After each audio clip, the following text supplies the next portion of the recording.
You searched for how to buy shares of MercadoLibre Inc., and MercadoLibre is a major Latin American e-commerce and fintech company listed on NASDAQ under the ticker MELI. This is an educational guide, not financial advice. To buy shares, you need a broker. We use eToro as an example to show the process. After registering, you must verify your account, usually with an ID, and add funds before you can buy.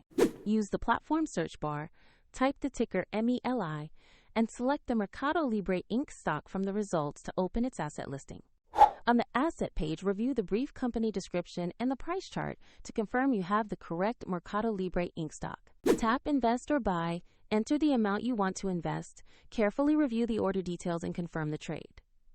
If the market is closed, the order may be queued until the market reopens, and if you lack sufficient funds, the platform will prompt you to add more before completing the purchase. Your new position will appear in your portfolio, and if you want to try this tutorial, the eToro link is available in the description below.